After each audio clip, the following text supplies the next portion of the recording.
우리가 인과응보라는 말, 그리고 또 사필규정이라는 말이 있는데, 결국에는 뿌린 대로 거둔다는 의미입니다. 그래서 안 좋은 쪽에서는 이제 벌 받았다라고 하지만, 뿌린 대로 거둔다라는 것 그 자체의 말은 나쁜 의미는 아닙니다. 인생을 살면서 심은 대로 열매를 맺는다는 것은 참 큰 은혜입니다. 공부를 못하는 사람이 알죠. 공부를 한 만큼 성적이 나오는 것, 그리고 열심히 일한 만큼 급여를 받는다는 것은 당연한 일이 아니라 큰 은혜입니다. 왜냐하면 우리가 사는 오늘의 현실과 세상을 바라보면 아무리 열심히 뼈 빠지게 일해도 이미 정해진 월급, 세상은 열심히 일해도 동일하게 쳐주는 것이 많은 것이 오늘날의 현실입니다. 그리고 또 어떤 사람은 일하지 않아도 돈을 버는 금수저가 있는 것이 오늘날의 그 양극화된 현실을 우리가 살아가고 있습니다. 그러나 하나님은 우리에게 어떻게 일하고 있으신가, 또 어떻게 우리를 지으셨는가, 창세기를 통해서 확인해 보는 것은, 원래 하나님께서는 처음에 하늘과 땅을 만드셨을 때 땅은 열매를 맺고 곡식을 내고 그것을 사람이 취해서 먹고 살아가도록, 그래서 하나님이 기뻐하시는 일을 하도록, 선한 일을 하도록 우리를 지으셨습니다. 그러나 죄로 인해서 이제 아담과 하와의 그 죄로 인해서 우리가 확인했듯이 사람이 열심히 일해도 가시덤불과 엉겅퀴를 내면서 결국 아담에게 했던 말, 얼굴에 땀이 흘려야 먹고 살 수 있다라고 했죠. 그러나 이때까지만 해도 어떻게든 열심히 일하면 그 대가를 받을 수 있었는데, 오늘 창세기 4장에서 가인과 아벨, 그리고 가인이 아벨을 죽이게 되자 죄가 사람을 지배하기 시작하면서 이제는 어떤 세상이 되었냐면, 아무리 밭을 갈고 열심히 일할지라도 먹고 살 수 없는 환경이 이제 가인에게 주어지게 됩니다. 그러니까 인과응보가 아니라 일해도 그 대가를 받지 못하는 거죠. 창세기 4장 10절 이하를 보면 이르시되 가인에게 하는 말입니다. 네가 무엇을 하였느냐? 내 아우의 핏소리가 땅에서부터 내게 호소하느니라. 땅이 그 입을 벌려 내 손에부터 내 아우의 피를 받았은즉 내가 땅에서 저주를 받으리니 내가 밭을 갈아도 땅이 다시는 그 효력을 내게 주지 아니할 것이요 너는 땅에서 피하며 유리하는 자가 되리라. 이제는 가인은 그 땅이 저주를 받아 그 피가 땅에 있기 때문에 아무리 열심히 밭을 갈아도 땅이 다시는 그 효력을 주지 않을 것이다. 이것은 가인에게 이제 큰 형벌입니다. 아벨은 양치는 사람이었고 가인은 곡식으로 제사를 드렸던 농부였기 때문에 밭을 갈아도 열매가 없으면 가인은 그 땅을 떠날 수밖에 없습니다. 그래서 그는 땅에서 피하며 유리하는 자로 살게 된 것입니다. 그러나 이것은 은혜였죠. 형벌임과 동시에. 왜냐하면 아벨을 죽였으면은 그 죽인 것에 대한 동일한 대가, 인과응보를 받아야 되는데 죽어야 마땅한 것이지만 하나님께서는 그에게 은혜를 베푸셨습니다. 바로 즉시 심판하지 아니하고 연기해 주셨죠. 그리고 또한 보호해 주셨습니다. 창세기 4장 13절을 보면 가인이 여호와께 아뢰되 내 죄의 벌이 지기가 너무 무거우니이다. 주께서 오늘 지면에서 나를 쫓아내시온즉 내가 주의 낯을 배웁지 못하리니 내가 땅에서 피하며 유리한 자가 될지라. 무릇 나를 만나는 자마다 나를 죽이겠나이다. 여호와께서 그에게 이르시되 그렇지 아니하다. 가인을 죽이는 자는 벌을 7배나 받으려 하시고 가인에게 표를 주사 그를 만나는 모든 사람에게 죽임을 면하게 하시니라. 하나님은 공의로우시지만, 하나님은 어떠한 분이십니까? 공의로우시지만 오래 참으시는 분이십니다. 가인을 즉시 처벌하지 않으셨을 뿐만 아니라 또한 그가 떠돌이 생활이나 형벌을 받았지만 그 가운데서도 사람들이 그를 죽이지 않도록 표를 주셨습니다. 표를 주어서 그를 보호하신 것이죠. 그래서 그에게 회개할 기회를 또 다시 주신 것입니다. 그러면 가인이 자기 고향 떠나서 어떻게 살아갔느냐? 하나님께서 기회를 주셨는데 가인은 그 기회를 어떻게 했는가?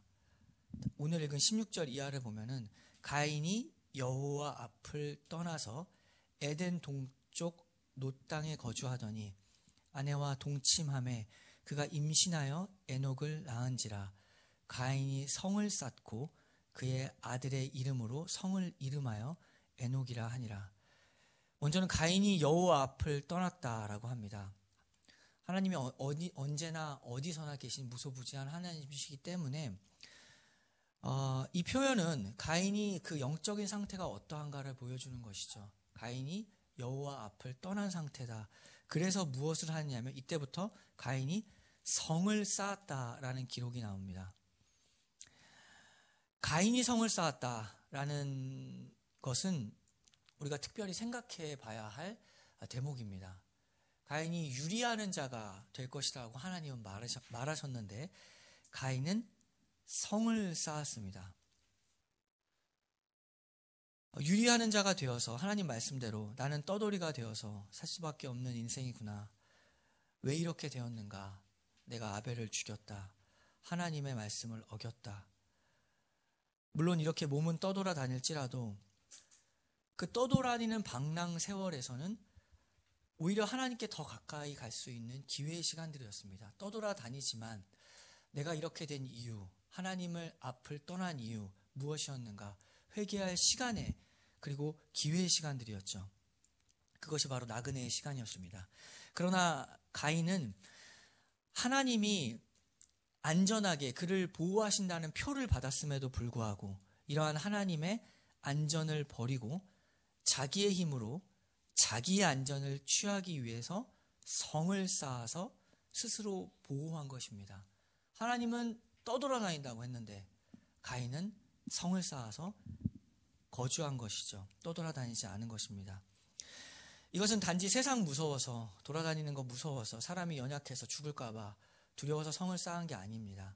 이미 그에게는 하나님의 안전이라는 표가 있었죠. 하나님이 보호해 준다는 약속이 있는 상태에서도 그는 자기 안전을 위한 인생을 살아간 것입니다. 또 집이 아니죠. 성을 쌓았다는 것이 또 의미가 있습니다. 가끔씩 이제 나는 자연이다라는 프로그램을 보는데 거기서도 이제 보면 사람이 혼자서 집 정도는 만드는 사람들이 있습니다. 그런데 어떤 사람도 자연인에서 성을 쌓는 사람은 없죠. 왜냐하면 성은 집이 아니기 때문에 그것을 혼자 쌓을 수가 없습니다. 성에는 또한 자기 가족만 사는 것이 아니라 그 성 안에 어떤 무리가 함께 살아가는 것. 그래서 그들은 스스로의 안전을 스스로가 보호하는 어떤 공동체가 형성된 것입니다. 혼자 사는 건 외로우니까 공동체로 사람들과 함께 어울려 살면서 모임을 만들고 또 그 사람들과의 단합을 통해서 기쁨을 얻으며 사는 것입니다. 마음에 하나님이 없으면 사람은 공허함이 찾아옵니다. 근데 그 공허함을 메꾸기 위해서 사람은 그 공허함을 메꾸기 위한 또한 사람을 그 속에 집어넣는 것이죠. 그런데 집어넣어 보니까 그 마음속에 다른 사람 집어넣으니까 다른 존재를 집어넣어 보니까 또 변하다는 거죠. 사람이 변하니까. 사람 자꾸 변하니까 또 다른 사람, 또 다른 공동체 찾다가 그냥 인생 마무리하는 것입니다. 하나님 떠나면 사람은 자연스럽게 그렇게 다 흘러가게 되는 삶을 살아갑니다. 오히려 더 연합하고 더 함께하는 사람들이 되지만 끊임없이 그 안에 공허함이 찾아오는 것이죠. 우리가 이것을 통해서 자꾸 사람 마음 의지하는 거, 사람 의지하는 마음이 들 때 사람에 의해서 나의 인생이 조종되거나 나의 인생 전부가 흔들리는 모습을 볼 때 우리가 꼭 정신 차리고 기억해야 할 것은 하나님에게서 멀어질 때마다 자꾸만 사람을 의지하게 된다는 것을 알아야 됩니다. 사람은 언제나 성경이 가르치는 것은 언제나 사랑의 대상이지 의지의 대상이 아니라는 사실입니다. 시편의 시인도 이렇게 말했죠. 시편 146편 3절을 보면 귀인들을 의지하지 말며 도울 힘이 없는 인생도 의지하지 말지니 그의 호흡이 끊어지면 흙으로 돌아가서 그날에 그의 생각이 소멸하리로다. 야곱의 하나님을 자기의 도움으로 삼으며 여호와 자기 하나님에게 자기의 소망을 두는 자는 복이 있도다. 귀인들은 누굴까요? 귀한 사람들, 세상에서 힘 있는 사람들입니다. 근데 그 세상에 힘 있는 사람들 의지하지 말고 뜻밖에도 힘이 없는 사람도 의지하지 말라고 합니다. 이게 무슨 표현이죠? 시의 가장 특징적인 표현인데, 그러니까 해 뜨는 데부터 해 지는 데까지 이런 표현이 나오는 것은 해 뜨는 순간부터 해 지는 모든 그 순간들, 모든 시간들, 힘이 있는 저쪽 끝에 있는 힘이 있는 권력자들부터 힘이 없는, 아무런 힘이 없는, 능력 없는 사람까지, 그러니까 모든 사람들을 다 일컫는 것이죠. 그 모든 사람들은 의지할 대상이 아니라는 것입니다. 사람의 존재 전부를 말하는 거죠. 구약에서 의지한다라는 표현, 우리가 익히 배워왔듯이 신약에서는 믿는다라는 표현과 같은 것입니다. 의지하는 것이 아니라, 사람을 또 믿을 것이 아니라 오직 우리의 도움으로 삼으며 나의 소망을 두고 의지할 분이 누구신가? 우리의 믿음의 대상이 누구이신가? 그것은 하나님뿐이시다. 하나님뿐이다 라고 말하는 거죠. 사람은 사랑해야 될 대상입니다. 그러나 우리가 의지해야 할 대상이 아닌 것입니다. 하나님만 의지해야죠. 우리 역시도 하나님의 자녀라는 하나님의 사랑의 대상이 되었다라는 확증을 우리가 얻고 살아가는데, 때때로 우리가 세상의 안전에 취해서 살고 있지 않은가 스스로 돌아봐야 됩니다. 그것은 가인의 길입니다. 가인이 갔던 길이 그냥 무모하게 그냥 자기 안전 취한 게 아니라, 안전이라는 표를 받았음에도 불구하고 자기 안전을 취한 것에 가인의 문제점, 가인의 길이 있죠. 세상 말하는 10대의 안정, 20대의 안정, 30대가 되면 이런 안정, 40대가 되면 이런 안정. 그 안정으로 내 인생 평가하고 또 비교하고 또 때로 좌절하다가, 좌절할 시간도 없죠. 바쁘죠. 잊어버렸는데 어느 날 갑자기 그 세상의 기준들이 내 가슴을 파고드는 순간들. 그래서 마음이 우울하지도 않은 어떤 그런 기분들. 근데 생각해 봐야 돼요. 정말 안전하다는 거는 뭘까? 안전하게 살아가는 건 뭘까? 하나님이 주시는 그 안전이란 무엇일까? 생각해 봐야 됩니다. 이 생각을 우리만 한 것이 아니라 시편의 기자도, 시인도 생각했죠. 시편 84편의 고백이 우리의 고백입니다.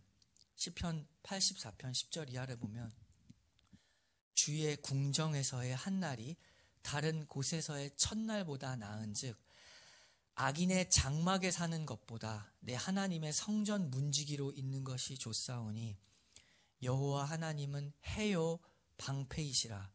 여호와께서 은혜와 영화를 주시며 정직하게 행하는 자에게 좋은 것을 아끼지 아니하실 것임이니이다. 만군의 여호와여, 주께 의지하는 자는 복이 있나이다. 악인의 장막은 그 이스라엘에서 튼튼하게 짓습니다. 장막 그냥 날아가게 짓지 않죠. 바람 불어도 흔들리지 않고 튼튼하고, 그 장막은 안전합니다. 그러나 성전 문지기는 바람 맞죠. 문 앞에서 새벽에 춥고 서 있는 자체도 힘이 될 것입니다. 성전 안에는 들어가지 못하지만 성전 앞에서 있다라는 것, 그래도 그게 더 좋다. 하나님과 그렇게라도 가까이 사는 것, 그것이 가장 행복한 것이고 가장 안전한 것이다 라고 표현한 것입니다. 그러나 가인은 자기 스스로 성을 쌓고 또 거기서 많은 사람들과 더불어 살면서 또 많은 자손도 생기게 되었습니다. 장막에, 그가 만든 그 장막, 성이라는 그 장막에 살기 때문에 안전하죠. 겉으로 보기에 불행해진 것 하나도 없습니다. 오히려 행복하고 자손도 많이 낳아서 그 자손들도 잘 됐습니다. 악기의 대표자가 되고 악기의 아버지가 되고 기술도 있고 그 풍성한 삶을 사는 것처럼 보였습니다. 가인은 결혼해서 아이 낳고 아무런 기록도 없이, 그러나 그냥 짧은 한마디의 말, 살고 죽고 그 한마디의 말로 인생을 다 보낸 것입니다.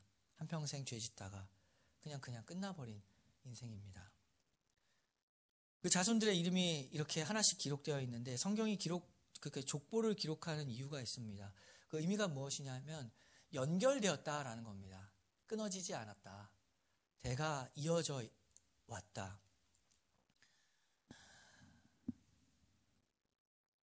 열매를 맺어가고 있다라는 의미입니다.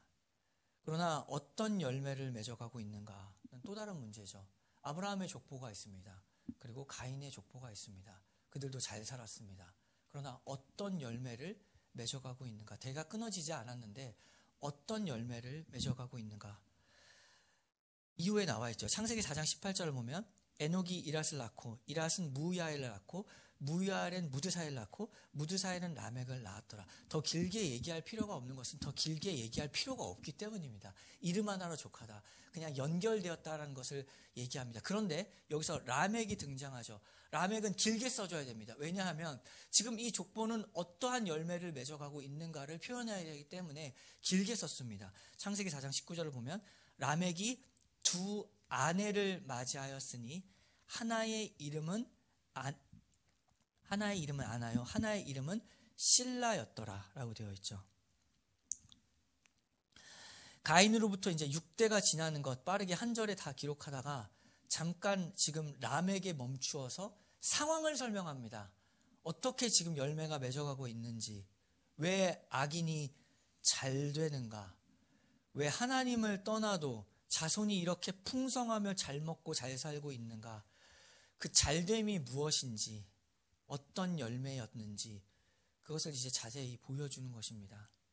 먼저 라멕은 두 아내를 취했죠. 가인은 한 아내였지만 라멕은 두 아내를 맞이하였다라고 이렇게 특별히 표현을 합니다.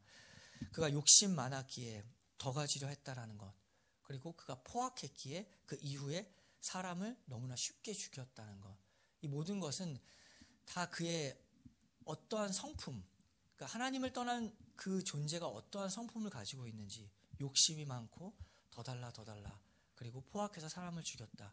창세기 4장 23절을 보면 그가 이런 말을 합니다. 라멕이 아내들에게 이르되 아다와 실라여 내 목소리를 들으라. 라멕의 아내들이여 내 말을 들으라.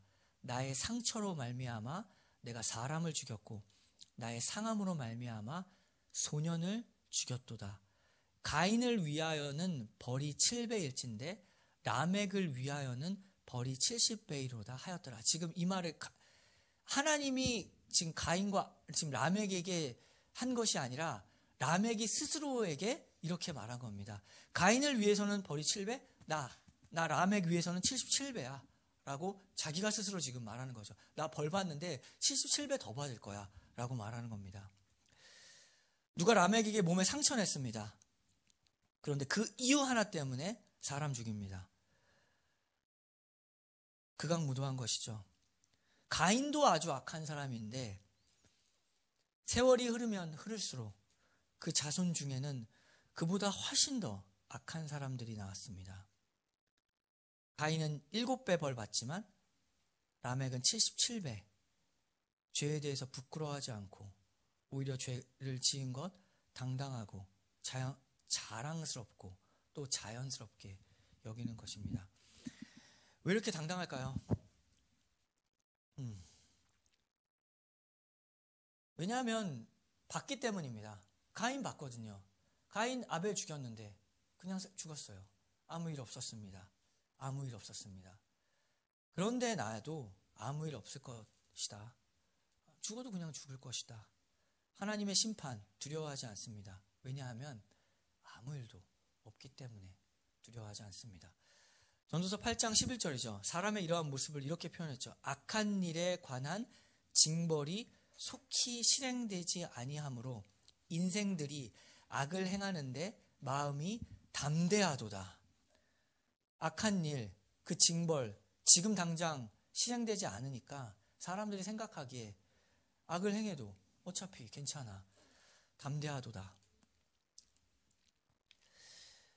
이것은 하나님께서 공의로우시지만 오래 참으신다라는 것, 그것을 악용하는 사람들의 모습입니다. 곧바로 심판 내리지 않는 것이 어떤 이유에서인지, 그것이 왜 은혜인지를 모르기 때문에 사람들의 마음이 이렇게 당당한 것입니다. 그러나 기억해야 되죠. 심판은 연기된 것뿐이지 무효는 아닙니다. 왜 하나님이 악인 내버려 두십니까? 왜 잘못을 저지른 사람 더 잘 살고 아무 일 없게 하시는가? 불쌍하기 때문입니다. 한마디로. 하나님이 눈에 보기에 불쌍하기 때문에 하나님은 그가 악인일지라도 불쌍히 여기어서 회개하고 하나님께 돌아오기 바랍니다. 그래서 자꾸 기회를 주는 겁니다. 가인에게도 기회를 주었고 계속 대대로 흘러가서 그 자손들에게도 기회를 주고 있지만 그 기회를 악용하는 것이죠. 하나님 세상을 이처럼 자꾸만 기회를 주고 이처럼 사랑하시기 때문에 그들을 구원하시려고 연기하시는 것을 모르는 겁니다.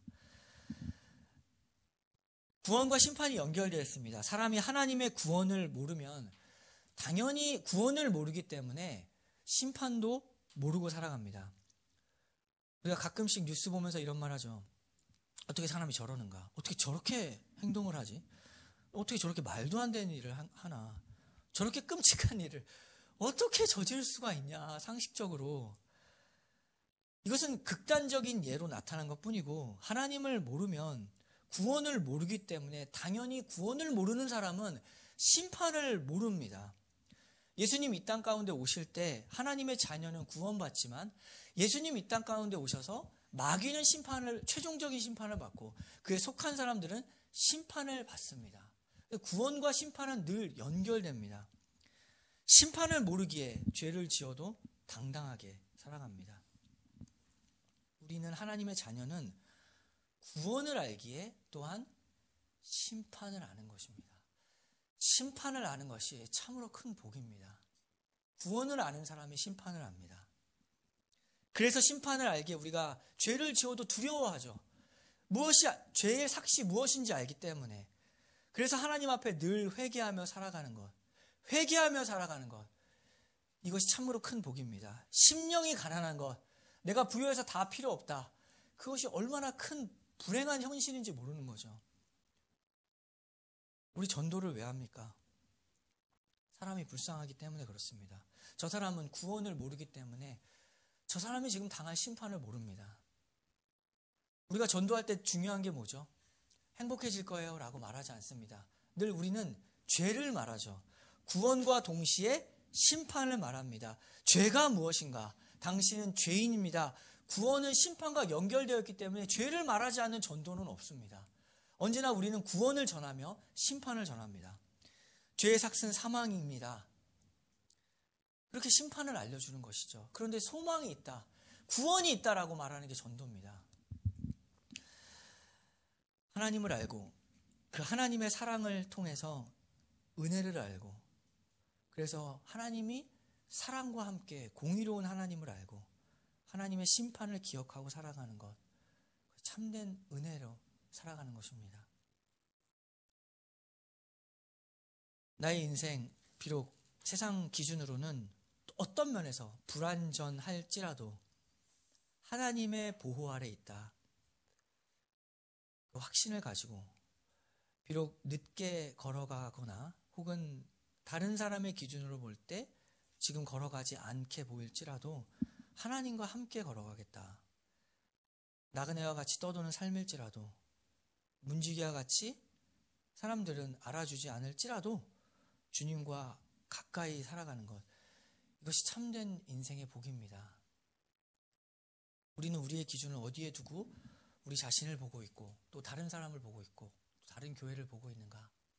하나님의 기준에 맞게 하나님이 주시는 평안으로 가장 안전한 길, 하나님과 동행하는 길, 세상이 볼 때는 불안전할지라도 하나님과 함께 걸어가는 그 길이 가장 안전한 길이다. 가장 영원히 안전한 길이다. 그 안전한 길 걸어가는 우리 교회 되기를 기도합니다. 함께 기도하겠습니다.